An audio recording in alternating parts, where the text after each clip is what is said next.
Well, hello, friends, and welcome to another episode of the Three Books from Hearts and Minds podcast. I'm Sam Levy with the CCO Campus Ministry, transforming college students to transform the world. And I'm here, as always, of course, with the one and only Byron Borger of Hearts and Minds Books. Byron, how are you? I'm doing good today. Packing up for a big CCO event coming up. Not all of our listeners know who you guys are, but the CCO is this campus ministry, of course, that you work for and that I'm affiliated with.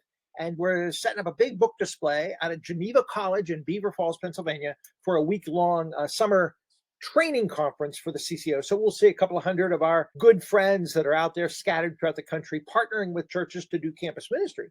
And we're taking books on everything. It's not for students, it's just for the staff. But they all work with college students. They pick up books they're going to use and read with students in the fall. And so this summer staff thing is the highlight of our summer every year. It's hard. And we're lugging boxes up from the basement and getting our van ready to be packed up and go out to Beaver Falls. So when we're done with this podcast that we're recording, we're going to go back to the basement and lug more books. Yeah, well, I'm looking forward to it as well. I know it's a lot of work that you and Beth and your team put into getting ready for these events, and a lot of time spent there and on the back end as well. So appreciate you. Looking forward to spending some time together and checking out some good books in person.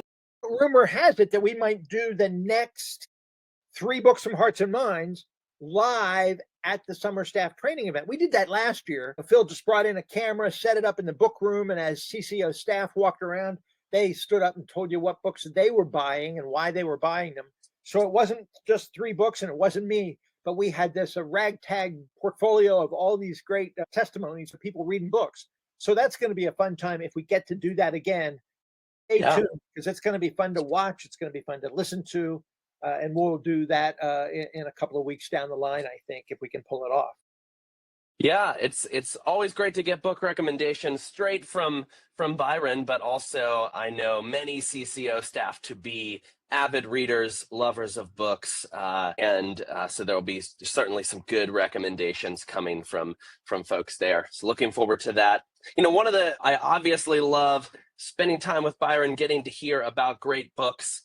He's amazing at not just knowing what books are out there, but also kind of giving personalized recommendations.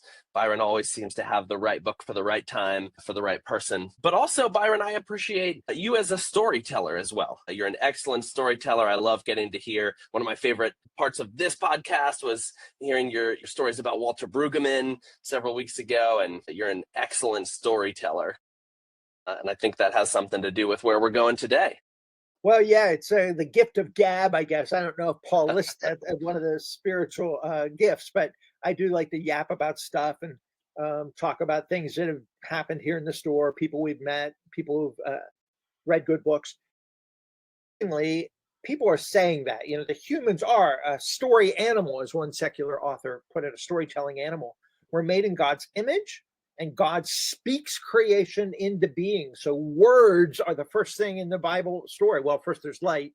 And as our friend Terry Thomas says, let there be light. There still wasn't anything, but you could see a lot better. But as the creation develops, words are used. And then Adam names and Eve name the animals.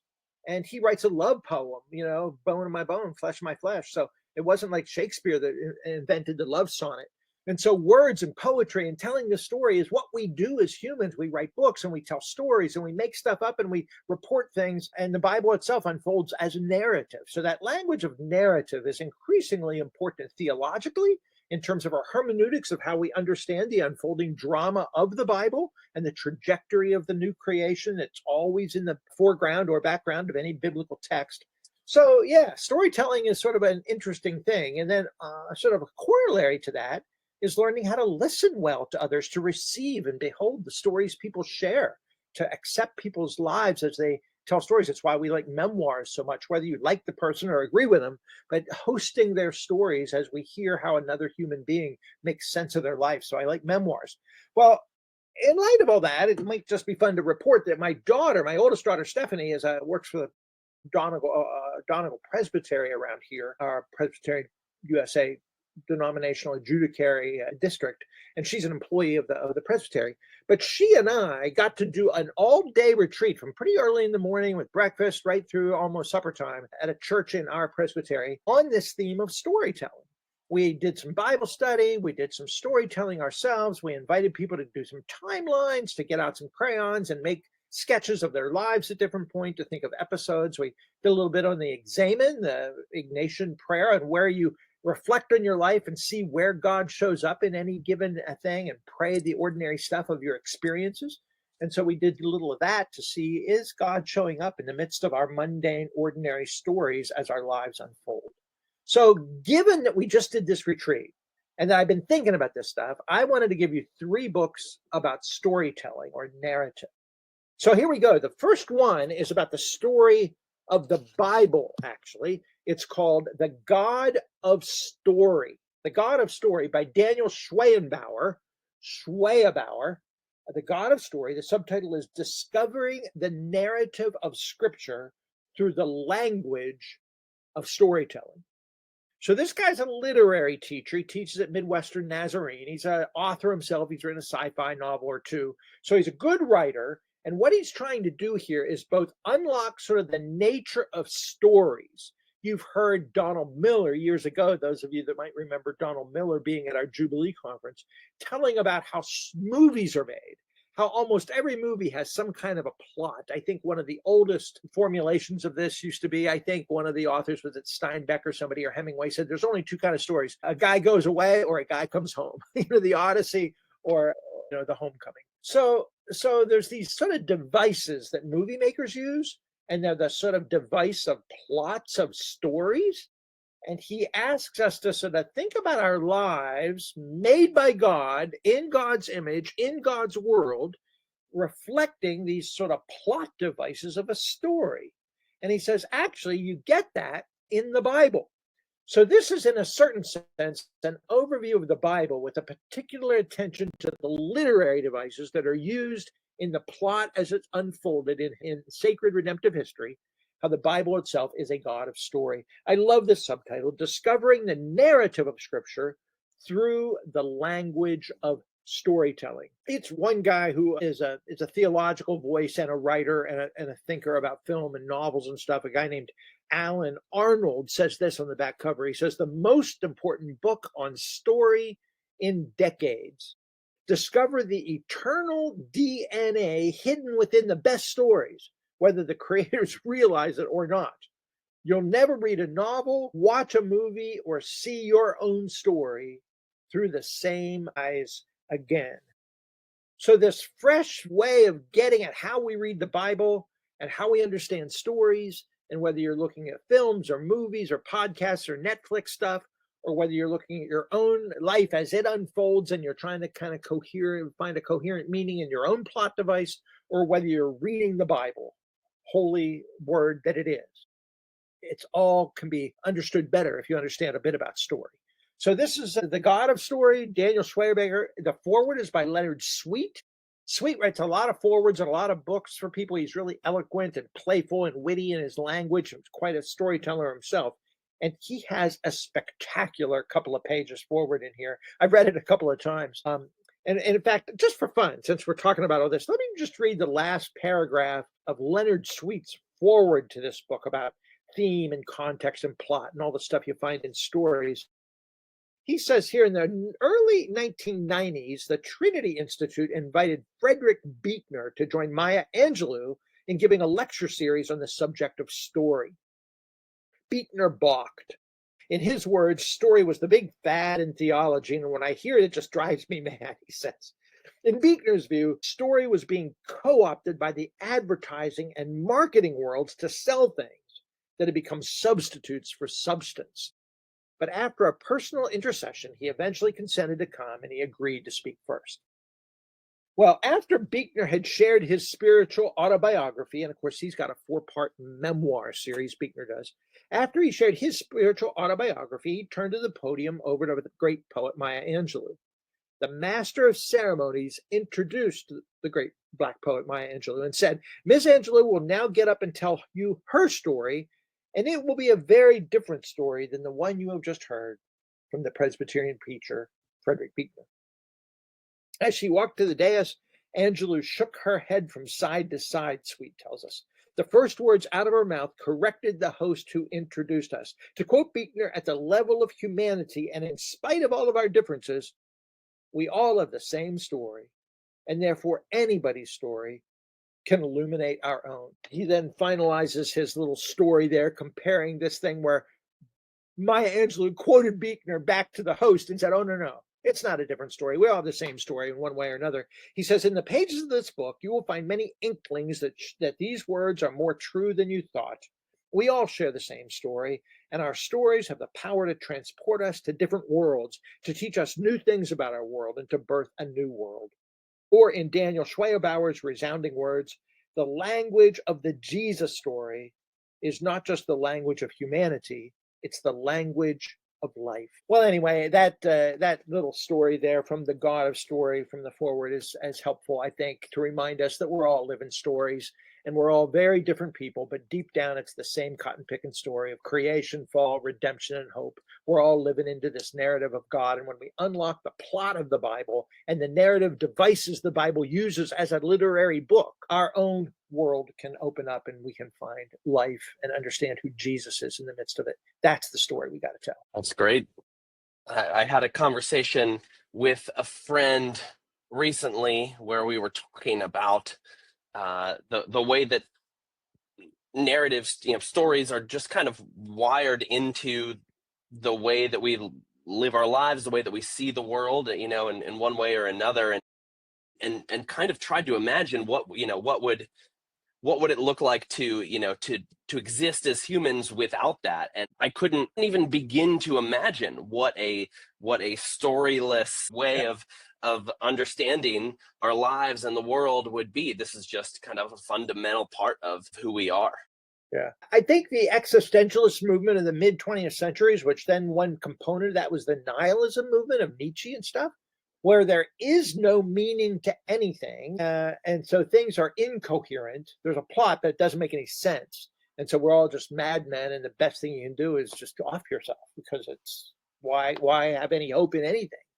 That sort of longing for a coherent narrative that we're wired for led to this despairing nihilism movement, but not because it really didn't have any meaning. They just couldn't figure out what the meaning was. It's like we long for meaning, but they declared there was none, but they couldn't live like that. People can't exist without some overarching coherent narrative. And if you try to strip that narrative, man, you end up a nihilist, and people can't live that way. So they even come up against their own longing for a sensible worldview in their own struggles. Yeah. So you're right. How would you live like that? As data points in a computer mindset, I guess. Well, look, there's a way into this conversation by looking at the Bible as a narrative and looking at the story of God as a storyteller that builds story into our own beloved books, including the sacred scriptures. Another way into this conversation is in this second book. It's called Make Sense of Your Story. So after we make sense of the Bible story and understand the coherent plot of the narrative of the Bible, by understanding some of its literary devices, once we see God's story, then the next piece of this is going to be to understand our story. And I don't think there's any book I know of that gets at this so passionately and so powerfully. Dan Allender, who has written himself a book about this very topic, has the wonderful, wonderful foreword in here. And this Making Sense of Your Story is a trained counselor at Allender's Christian Study Psychology Center out there in Seattle. So this guy is a trauma therapist. He has a podcast. It's called The Place We Find Ourselves, and it's sort of trauma-informed conversation about story and the hard stories we have. And this book is about exploring your past, making sense of the plot devices of your life, and opening up yourself to some of the stuff that has shaped you as you look at your past. Now, for some of us, I mentioned he's a trauma-informed therapist. For some of this is going to be really hard work. It's unpleasant for all of us in this fallen world to get in touch with some of the broken things that have shaped us.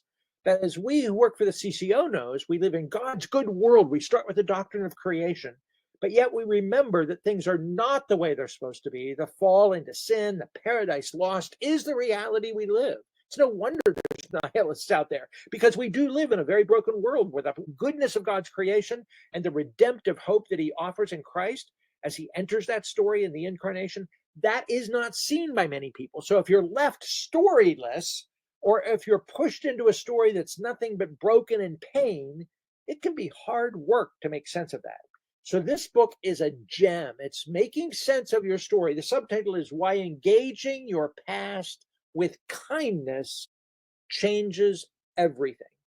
And that subtitle gives you something about this guy's book, where he is courageously inviting us to make sense of what's happened in our lives, the brokenness and the dysfunction, the hurt and the harm that every one of us, as sons and daughters of Adam and Eve, we all have in this fallen world picked up scars and wounds somewhere along the way. Some of us are more in touch with that than others.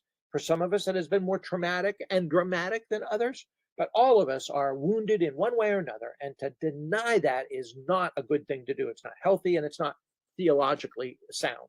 So this, with theologically robust story theology, invites us to do a deep dive into our lives to figure out what experience we have had, why our relationships are the way they are, our views of work, our anger, our disappointment, to bring it all to the table and make a narrative of our lives that makes sense.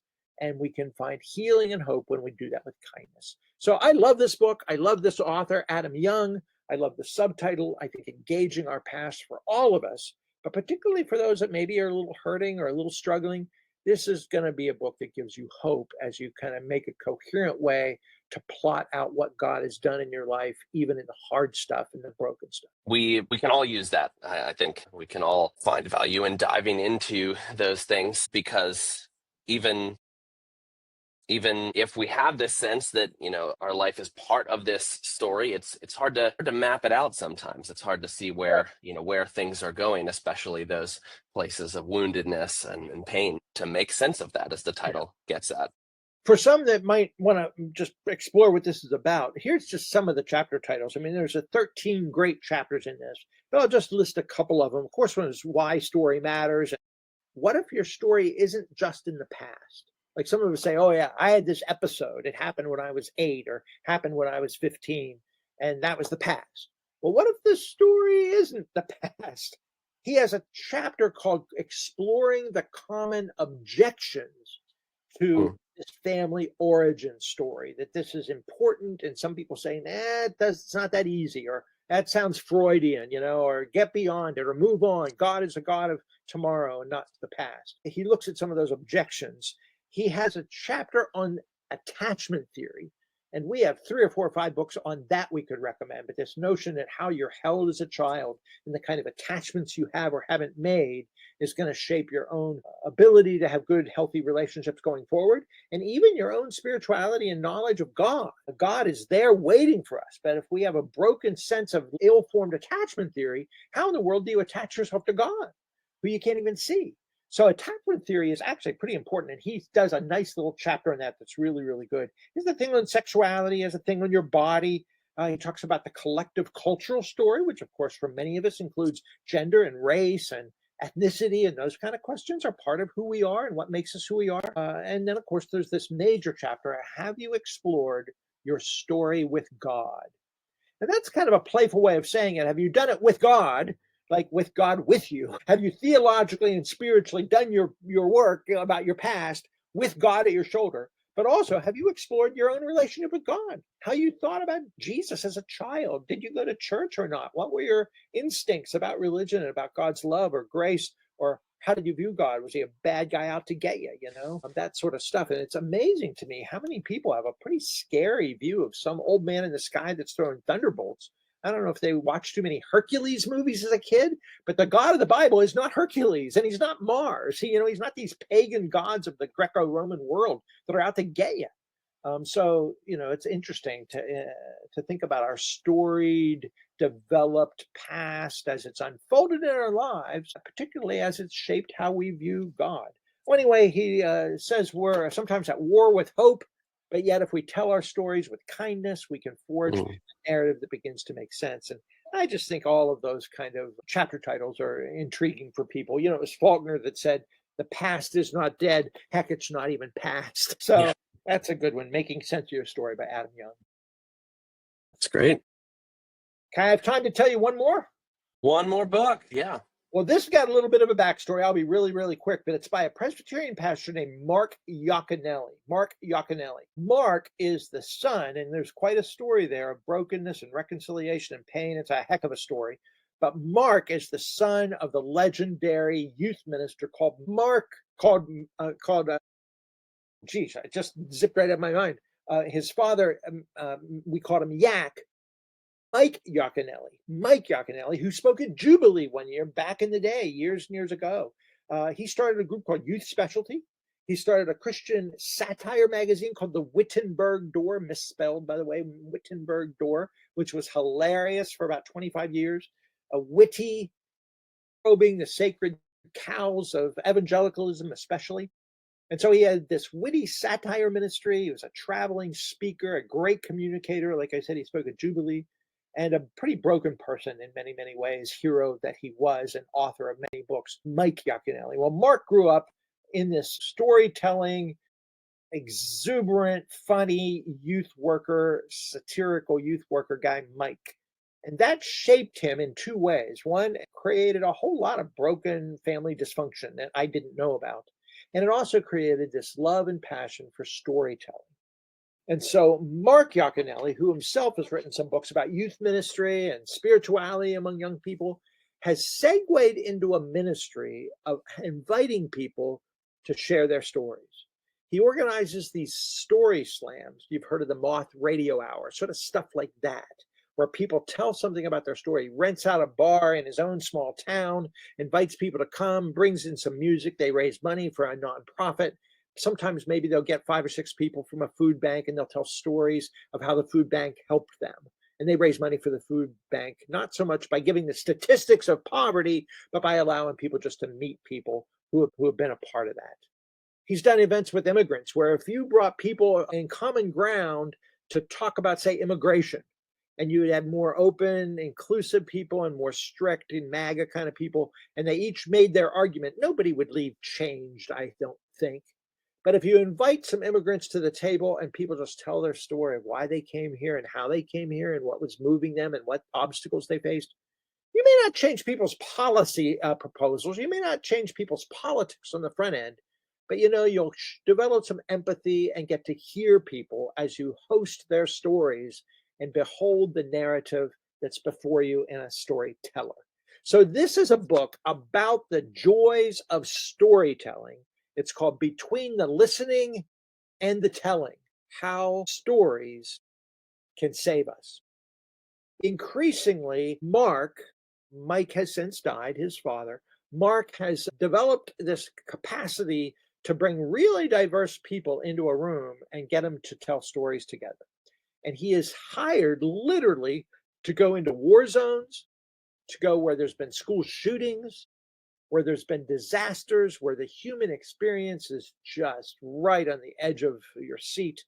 And he invites people into a space to talk about it by telling their story. There's a great couple of chapters in here about this process of telling good stories, about why this kind of human connection is really the way to go, on why testimony in the Christian tradition matters, and why part of that is based on the notion of listening well. That to host a story, to listen to a story, to receive a story, and not to argue with it, not to criticize it, just to sit with that. And why telling stories and listening to stories could be the very thing that matters the most as we humans try to find common ground in this broken world. So anyway, this is a handbook in a certain sense. Reads with lots of great stories. You'll laugh, you'll cry. I'm not kidding you. There's some really funny stuff in here, some very moving, poignant stuff. But it's also a guidebook to doing this yourself, an owner's manual for the soul, Anne Lamott calls it, because deep down, we all want to tell our story. We want to know and be known, right? We want to know others. We want to be known by others. We know God's in the mix of all that, and somehow we got to tell our story. So this is how the stories can save us. It's a story-filled book that forms bridges between different sorts of groups, helps us create greater understanding in the world. I think this is a great, great book. It's not exactly about evangelism, but in a way it sort of is, or pre-evangelism, if you will, as we learn to tell our story and listen well to others as we tell our own stories. So I'm big on this. It just came out in paperback last week. It was a hardback. I've written about it at Book Notes. It's 20% off, but now it's in paperback, so it's a little cheaper. I just think this is a fantastic book. He brings people into rooms and magic happens. You can watch him online. Google Mark Yaconelli, and you'll find some of the stuff about his ministry. He's been on the radio a bunch of times, interviewed by people like Krista Tippett and so on. So he's out there. You'll find some stuff online if you look him up, and then you can order the book from us if you're so inspired. But I think this is a gem. I love the way this episode was woven together with this theme of story, from God's story in scripture to our own stories, and understanding, making sense of our own stories, of where we've come from and where we're at now, and then how we're attuned to and listening well to the stories of others. But those are also all intertwined. That to really understand one of those pieces requires understanding of the other pieces of that. So I think that means folks are just going to have to buy all three of these books. That's what that means. Exactly. Well put, Sam. Thank you. You're welcome. Well, that said, we thank you so much for listening in. We really appreciate those who tune into the show, and we invite you to place an order. You can do so in the first link in the episode description. Grab one of these books or all three, and make sure to like and share this episode. Tell your friends, and we'd love to hear from you as well. Feel free to reach out, especially if you're reading these books. Dialogue with us. It's always fun. I think it's always most fun to enjoy a book, not just by reading it myself, but by dialoguing with others who are reading it or have read it or are interested in reading it, about what we're gleaning from that, and what others are as well. So share with us, reach out, and we are grateful for all of you. So for Byron, Hearts and Minds Books, and the CCO, this has been another episode of the 3 Books from Hearts and Minds podcast. Thanks, friends.